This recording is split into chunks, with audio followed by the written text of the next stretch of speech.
Merci. Bonjour à vous, bonjour à tous et à toutes pour donc cette reprise 2014 de notre club La Force d'Entreprendre. Et comme vous venez d'entendre, donc ce matin, nous allons ouvrir avec la croissance externe, un levier de développement des entreprises. Et c'est vrai que c'est une belle journée en plus. On a un Premier ministre aujourd'hui qui va se lancer dans une nouvelle politique et une nouvelle annonce. Donc je donne la parole à M. Jean-Marc Razat, également spécialiste de la croissance externe. Merci, bonjour à tous. Alors, voilà. Donc je m'appelle Jean-Marc Razat, je suis associé d'une société qui s'appelle JCG Entreprises et qui est membre du réseau Euralia. Euralia, c'est 14 spécialistes en France de la cession, acquisition et financement de PME en France.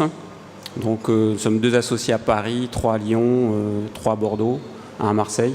Moi-même, personnellement, je m'occupe de la région centre et donc je suis basé à Blois. Alors la croissance externe, un levier de développement pour les PME, oui. Si j'ai un message à vous faire passer aujourd'hui, c'est que ce que je constate, c'est que la croissance externe est toujours regardée un peu avec distance par les dirigeants de PME et je trouve que c'est bien dommage. Donc je vais essayer de vous faire passer quelques idées au cours de ma présentation. Alors j'appuie sur le petit bouton, j'espère que... Voilà. Alors, première idée, et elle ne vient pas de moi, hein, c'est un constat qui a été fait, et qui a été mis en lumière par une étude faite par KPMG, vous connaissez, et l'ASMEP, que vous connaissez peut-être moins. L'ASMEP, c'est quoi? C'est une association d'entreprises de taille intermédiaire. Et cette étude que vous pouvez retrouver, elle est disponible en ligne, que vous pouvez donc retrouver. Il y a une étude qui a été faite pour essayer d'identifier quels sont les facteurs qui permettent à une PME de devenir une ETI. Donc je rappelle la définition de PME. Une PME, petite et moyenne entreprise, c'est notamment une entreprise qui a moins de 250 salariés, qui fait moins de 50 millions d'euros de chiffre d'affaires, 43 millions de total bilan, et dont plus de 75% du capital est détenu par des personnes physiques ou des entreprises qui répondent aux mêmes critères. Une ETI, c'est une entreprise qui a plus de 250 salariés. Alors, ce qu'il faut retenir, c'est ça. Donc, et ce qu'on entend à droite et à gauche, surtout en ce moment, c'est que notre tissu économique français manque d'ETI par rapport à d'autres pays de taille identique, comme l'Allemagne. On vante souvent la présence très forte d'ETI en Allemagne. Alors, quels sont les facteurs qui ont été identifiés par cette étude? Il y en a 3. Donc, pour passer du stade de PME à celui d'ETI. Le premier, c'est l'internationalisation, donc d'aller à l'export sur des marchés où il y a de la croissance. Le deuxième, c'est l'innovation. Et le troisième facteur, c'est la croissance externe. Alors j'ai mis tout ça sous forme d'engrenage. Pourquoi? Parce que vous le comprenez bien, ces 3 facteurs souvent se poussent l'un l'autre. Alors la croissance externe, ça sert à quoi? Alors déjà en termes de définition, hein, qu'est-ce qu'on appelle croissance externe et à quoi est-ce qu'on peut l'opposer? On parle de croissance externe par opposition à croissance interne ou croissance organique. Quand une entreprise veut croître, qu'est-ce qu'elle fait? En général, elle investit, elle recrute, elle va chercher de nouveaux clients. Et une manière de le faire, c'est aussi de racheter une entreprise qui existe déjà et qui a déjà des moyens de production, un effectif, des compétences, des clients. Alors, le premier élément, l'idée principale de l'intérêt de la croissance externe, c'est que ça fait gagner du temps. Alors j'ai noté plusieurs points. Ça fait gagner du temps par rapport à la croissance organique, hein, bien entendu. Le premier point, c'est que ça fait augmenter tout de suite votre chiffre d'affaires. Lorsque vous rachetez une entreprise, bien entendu, à moins que ce soit une entreprise qui soit à la barre du tribunal et dont le portefeuille de clients est disparu, ce qui est quand même un cas assez particulier, mais on va se placer plutôt dans le cas le plus courant, où vous rachetez une entreprise qui est saine, qui a un potentiel de développement, eh bien, ce rachat vous permet tout de suite d'augmenter votre chiffre d'affaires. Et donc d'éviter d'avoir à passer une phase de développement, développement commercial, que vous connaissez tous, qui est en général très long dans l'industrie, entre le moment où vous avez un premier contact avec un prospect, notamment dans des secteurs qui sont réputés difficiles, l'aéronautique, le médical, le nucléaire par exemple, eh bien, entre le moment où vous avez ce premier contact et le moment où vous livrez la première pièce facturable, il peut souvent se passer plusieurs années. Eh bien, une manière de le faire, c'est de racheter une entreprise qui a déjà ce client et ce chiffre d'affaires. Le deuxième point, c'est d'accroître votre part de marché. Là, on parle plutôt, en illustration, d'entreprises où la dimension d'implantation géographique est importante. Si sur une ville, un département, une région, un pays, vous avez une certaine part de marché, vous êtes quelques représentants, quelques producteurs pour un type de produit, eh bien, l'une des manières de vous développer, c'est de racheter un concurrent, tout simplement, pour accroître votre présence sur ce marché. Le troisième point, c'est acquérir une clientèle dans un secteur fermé. J'ai cité tout à l'heure quelques secteurs qui aujourd'hui sont réputés comme des secteurs intéressants. Vous avez de la croissance, on parle beaucoup d'aéronautique, mais aussi d'énergie, donc notamment dans l'énergie, le nucléaire, le médical. Voilà, ce sont des secteurs aujourd'hui le luxe, ce sont des secteurs qui sont attractifs parce qu'ils représentent un potentiel important. Eh bien, ce sont aussi souvent des secteurs qui sont fermés, où il est très compliqué de rentrer. Dans l'aéronautique, par exemple, vous avez des normes, vous avez des validations de pièces qui sont très longues, et une des façons de rentrer sur ce secteur-là, eh bien, c'est de racheter une entreprise qui y est déjà. Le quatrième point, c'est s'implanter sur un nouveau territoire géographique. Donc là, je vais prendre par exemple l'exemple du génie thermique. Il s'est passé beaucoup de choses dans le génie thermique ces dernières années. Il y a eu des grands acteurs qui ont racheté des plus petits acteurs régionaux et pour essayer de tisser leur toile sur un territoire. Le point suivant, c'est acquérir un nouveau savoir-faire. On sait que c'est souvent très très long et une des façons de le faire, c'est de racheter une entreprise qui a déjà ce savoir-faire. C'est aussi d'atteindre une taille critique pour rester visible. Je parlais de l'aéronautique tout à l'heure. On sait qu'aujourd'hui, les grands donneurs d'ordre ont tendance à vouloir réduire le nombre de leurs fournisseurs pour un tas de raisons, à commencer d'ailleurs par les constructeurs, ça vient bien entendu d'en haut, Airbus. Eh bien, pour réduire le nombre de fournisseurs, comment font-elles ? En général, elles font le tri. Et qui est-ce qu'elles gardent ? Les fournisseurs qui vont être capables de répondre le plus facilement et de façon la plus rapide et la plus sûre à leurs demandes. Et en général, il y a une corrélation entre ces éléments-là et la taille de l'entreprise. Il n'y a pas très longtemps, je discutais avec un dirigeant d'entreprise qui a une entreprise qui fonctionne très très bien dans ce secteur-là parce qu'il est très automatisé, très robotisé. Il a une taille qui est tout à fait raisonnable aujourd'hui puisqu'il fait à peu près 5 millions d'euros de chiffre d'affaires. Il me disait, moi je veux m'allier parce que je sais que dans 3, 4, 5 ans, si je reste à cette taille-là, je ne resterai plus visible vis-à-vis de mes donneurs d'ordre. Et pour le rester, il faut que j'atteigne une taille que j'estime être de 10 millions d'euros aujourd'hui. Parce que dans certains secteurs, il y a une taille critique pour y rester tout court. Oui, tout à fait. Parce que sinon, vous n'êtes plus visible. C'est très compréhensible. Lorsque vous fabriquez une pièce, cette pièce va en général dans un sous-ensemble, qui va dans un équipement, qui va dans un avion. Eh bien, aujourd'hui, la plupart la tendance, c'est que chaque acteur de ce cycle-là cherche à acheter des sous-ensembles complets. Donc, ça veut dire que chaque producteur doit essayer d'enrichir son offre. Et pour l'enrichir, en général, il faut acquérir un nouveau savoir-faire, il faut acquérir une nouvelle taille. Vous avez dit au départ, c'est vrai on le fait aussi, de la croissance externe pour gagner du temps. Et vous avez parlé également tout à l'heure en disant qu'il y a les grands toujours qui avalent les petits. Est-ce que les petits, puisqu'on a beaucoup de PME et PMI, ils ont une chance, une fois, d'avaler un grand, ou quelles en sont les règles pour essayer de... Alors, ça dépend ce qu'on appelle grand et petit. Oui, on peut, bien entendu, une entreprise d'une certaine taille peut prétendre à acheter une entreprise qui est plus grosse qu'elle. Alors, moi, je parlerais moins en termes de taille qu'en termes de raisonnement. Finalement, quelle est la motivation?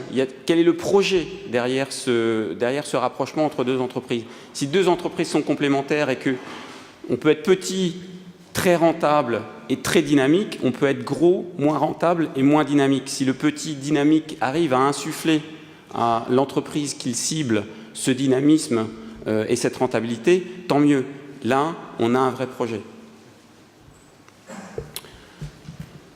Et alors, quand on pense un petit rachète un gros, souvent on pense après au volet financier. C'est comment se fait-il qu'un petit puisse racheter un gros? Je crois que c'est une question sur laquelle on reviendra tout à l'heure. Oui, tout à fait. Et puis, dernier point que j'ai cité, c'est augmenter la rentabilité en faisant fonctionner des synergies. Alors ça, c'est une formule que vous connaissez tous. En général, quand on fait de la croissance externe, on essaie de faire en sorte que 1 + 1 fasse plus que 2. C'est l'intérêt. Alors après, comment est-ce qu'on fait de la croissance externe de manière efficace, on va dire, il y a plusieurs manières de le faire. On va dire qu'aujourd'hui, ce que nous constatons au sein de notre société quand nous discutons avec des chefs d'entreprise, c'est que la plupart des dirigeants, des dirigeants de PME, quand on leur parle de croissance externe, se disent oui, intéressés, oui, pourquoi pas, qu'est-ce que vous avez comme dossier, etc. Et puis dès qu'on rentre un petit peu dans le détail, mais qu'est-ce que vous recherchez, pourquoi faire, comment est-ce que cette démarche s'inscrit, ou ce projet de croissance externe s'inscrit dans votre stratégie globale, les choses deviennent de plus en plus floues et ont tendance à se perdre dans un marécage. Donc nous, ce qu'on propose, c'est une démarche structurée, qui permet aussi de franchir des étapes, d'éviter des écueils ou des choses-trappes. Alors la première, cette démarche structurée, c'est quoi? Elle commence par quoi? Par définir sa stratégie globale. Une stratégie de croissance externe, elle s'inscrit toujours dans une stratégie globale de l'entreprise. Voilà, qu'est-ce que je veux faire de cette entreprise? Comment est-ce que je l'imagine dans 3, 5, 7 ans? Sur quel marché? Quelles sont les évolutions possibles? On sait que de toute façon, on ne peut pas tout maîtriser, mais en tout cas, on peut essayer de dessiner un certain nombre de tendances. Ce que me disait un de mes clients, et ce qui m'a toujours frappé, il était dans la fabrication d'équipements, on va dire, et il me disait, moi je sais que dans 5 ans, 60% des produits que je fabriquais dans 5 ans, je ne les fabrique pas aujourd'hui. Voilà. Donc ça montre bien les évolutions que l'entreprise va devoir subir au cours de cette période. Autant essayer de les anticiper. Le deuxième point, c'est de choisir un objectif auquel doit répondre la reprise d'une cible. Est-ce que, je vous en ai cité un certain nombre tout à l'heure, est-ce que c'est un problème de taille? Est-ce que c'est pour aller sur un nouveau marché? Est-ce que c'est pour rentrer en relation avec de nouveaux clients, une nouvelle clientèle? Est-ce que c'est pour vous implanter sur un nouveau territoire, etc., etc. Donc il peut y avoir un certain nombre d'objectifs à décliner. Ce que je recommande, c'est évidemment d'en viser un, puisque à suivre plusieurs lièvres, en général, on n'en attrape aucun. L'étape suivante, c'est de profiler la cible idéale. Voilà. Une fois que vous avez déterminé un objectif, en disant par exemple, mon objectif principal, c'est de rentrer sur un nouveau secteur sur lequel je ne suis pas aujourd'hui, c'est ensuite de déterminer quelles sont les entreprises qui vont vous permettre d'atteindre cet objectif. Donc c'est de faire un inventaire, et c'est l'étape suivante, de faire un inventaire, identifier les cibles existantes et se rapprochant au maximum de la cible idéale. Voilà. Donc qu'est-ce qui existe? Est-ce que ce que j'imagine existe, ou qu'est-ce qui se rapproche de ce que j'imagine? Et ensuite, bien entendu, dernière étape, et non des moindres, c'est d'étudier minutieusement la cible identifiée. Très souvent, les difficultés surgissent de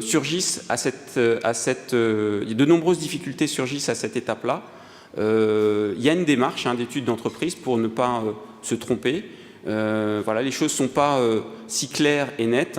On peut bien entendu, même si ce sont des gens que vous connaissez depuis très longtemps, on peut imaginer qu'il y a une relation de confiance, et la relation de confiance est indispensable pour ce genre d'opération, mais bien entendu, la confiance n'exclut pas le contrôle. Et comment on peut faire une étude minutieuse à un moment où, c'est vrai que vous allez entrer dans une entreprise, peut-être que vous connaissez de l'extérieur, et que probablement de l'intérieur, vous n'avez pas tous les éléments pour savoir si votre achat, votre intervention auprès de cette entreprise soit bonne, quoi. Évidemment. Alors déjà, la première chose, c'est de demander un certain nombre de renseignements et d'informations auprès du dirigeant de la cible, donc de l'entreprise convoitée. Donc tout ça, il faut bien entendu y mettre les formes. La première chose, en général, qu'on va vous demander, c'est de signer un engagement de confidentialité. Un engagement de confidentialité, c'est un document par lequel vous, acheteurs, vous engagez à n'utiliser les informations que vous recueillerez au cours de cette démarche que pour racheter l'entreprise et pas pour autre chose. Vous pouvez imaginer ce que ça peut être. Et puis ensuite, donc c'est toujours basé sur des rapports humains de confiance. Il faut essayer petit à petit de construire ce rapport de confiance. Et puis, donc ça prend du temps, c'est sûr. Et puis, au départ, vous avez quoi en général? On va vous faire visiter l'entreprise déjà. Le dirigeant va passer un certain temps avec vous pour décrire son histoire, son fonctionnement, sa vision des choses, son évolution possible. Ensuite vont venir les éléments techniques. Donc, les bilans, la répartition du chiffre d'affaires par client, l'organisation interne, les fiches de poste des collaborateurs, etc., etc. Donc ça, c'est l'analyse interne. Et puis, vous avez tout un travail aussi à faire à l'extérieur de l'entreprise pour essayer de collecter un certain nombre d'informations sur, par exemple, l'évolution du secteur. Quelles sont les grandes tendances? Par exemple, quelles sont les tendances de l'évolution réglementaire de ce secteur-là? Qui sont les grands acteurs? Quelles sont les évolutions technologiques? Donc, tout un pan, c'est ni plus ni moins une étude stratégique, même si stratégie c'est un grand mot qui souvent fait peur, mais il y a ces deux pans qui doivent être traités parallèlement. Et là, l'espace-temps, il est de combien? Parce que vous gagnez du temps au départ. Alors oui, bien sûr. Nous, une opération, on compte qu'une opération, c'est en moyenne 1 an. Et il faut compter entre 6 mois et 18 mois. Voilà, les opérations les plus rapides. Alors quand je dis rapide, c'est-à-dire que souvent, parfois, notre client qui veut faire de la croissance externe a déjà identifié un certain nombre de cibles, il a déjà fait un certain nombre d'étapes préalables. Il me dit, voilà, moi, cette entreprise-là, elle correspond à ce que je veux faire, est-ce que vous pouvez faire la démarche, mais m'accompagner pour réaliser la démarche en vue de l'acquérir. Là, on peut y passer à peu près 6 mois. Lorsqu'on démarre plus en amont, c'est-à-dire où il faut vraiment démarrer de la définition de la stratégie, c'est plutôt 1 an, 1 an et demi.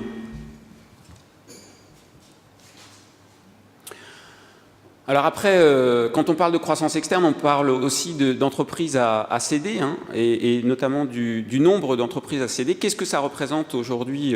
Que représente ce marché? C'est une estimation qui est faite par notre syndicat professionnel, dont j'ai l'honneur d'être le président depuis fin de l'année dernière, 2013. Donc c'est la Compagnie nationale des conseils en fusion-acquisition, qui chaque année sort un baromètre sur la transmission d'entreprises en France. Nous y sommes accompagnés par un cabinet spécialisé qui s'appelle Epsilon, Epsilon Research. Et le dernier baromètre a été édité fin de l'année dernière. Et donc, on estime qu'en France, il y a 5200 cessions-transmissions de PME entre 20 et 250 salariés. Sur ces 5200, il y en a à peu près un quart qui sont cédés en interne. En interne, ça veut dire soit au sein de la famille, soit à un salarié, à un ou plusieurs salariés. Ça veut dire qu'il y a les 3 quarts de ce chiffre, qui représente donc 3900 entreprises, qui sont cédées à un tiers extérieur. Alors, juste en passant, une remarque, on se comparait tout à l'heure à l'Allemagne. À l'Allemagne, c'est 50% ce rapport. C'est-à-dire 50% des PME allemandes qui sont cédées à l'intérieur du cercle familial ou à des salariés. En Italie, c'est 80%. Donc, on voit qu'il y a comme des grandes différences d'un pays à l'autre. On est donc très particulier. C'est un sujet qu'on va lancer pour cette année ou l'année prochaine, avec, j'espère, une grande école de commerce, pour essayer de trouver des réponses à cette différence entre la France, l'Allemagne et l'Italie sur le taux de cession interne et externe. En tout cas, je reviens à notre sujet. Voilà, il y a 3900 PME qui se vendent chaque année à des tiers. Mais c'est intéressant cette comparaison parce que généralement en France, tout ce qui est artisanat, petit commerce, etc., on a plutôt une transmission interne aux enfants ou à un salarié, alors que la PME peut être l'inverse. Alors comment vous, sur le terrain, est-ce que les Français ont tendance, même pour les petites entreprises, de privilégier l'hypothèse de la transmission interne? On a des hypothèses, mais comme je le disais tout à l'heure, en fait, on n'a pas de réponse. On n'a pas de réponse, et c'est pour ça qu'on veut lancer une étude sur le sujet. Pourquoi est-ce que finalement on a un si faible taux de transmission interne de PME en France? Une des hypothèses avancées, c'est tout simplement une différence culturelle. C'est qu'aujourd'hui, le statut, pour faire clair, le statut chef d'entreprise, du point de vue social, n'est pas si envié que ça. Et que finalement, des enfants n'ont pas forcément envie de vivre ou d'avoir le même statut que leurs parents. Ça ne leur fait pas forcément envie. Voilà. Je pense que c'est une des explications. On en a avancé d'autres, mais qui aujourd'hui n'ont plus cours. C'est par exemple la fiscalité. Pendant très longtemps, on a dit oui, mais en France, on est écrasé d'impôts. Alors c'est peut-être vrai, mais beaucoup moins sur la cession d'entreprise depuis 2006, puisqu'il y a un certain nombre de dispositions qui ont été prises à l'époque par le ministre des Finances qui s'appelait Sarkozy, et qui ont été maintenues par l'actuelle majorité, et même renforcées, puisque voilà, il y a aujourd'hui des dispositions qui sont tout à fait intéressantes pour les dirigeants d'entreprise qui veulent transmettre à leurs enfants. Mais est-ce que la transmission vers les enfants n'est pas seulement une transmission affective, qui n'est pas rationnelle et que beaucoup de chefs d'entreprise en France veulent éviter parce qu'ils considèrent peut-être que leurs enfants ne sont pas faits pour être chefs d'entreprise aussi? Alors certainement, mais pourquoi est-ce que c'est le cas en France et pas en Allemagne ou en Italie? Est-ce que les enfants des Allemands ou des Italiens, pourquoi est-ce qu'ils sont considérés comme étant plus compétents ou pourquoi est-ce qu'ils sont vus différemment de leurs parents que les chefs d'entreprise français? Est-ce que parce qu'il n'y a peut-être pas la formation auparavant? Peut-être. Comme je l'ai dit tout à l'heure, je n'ai pas de réponse définitive, on peut qu'émettre des hypothèses sur ce point-là.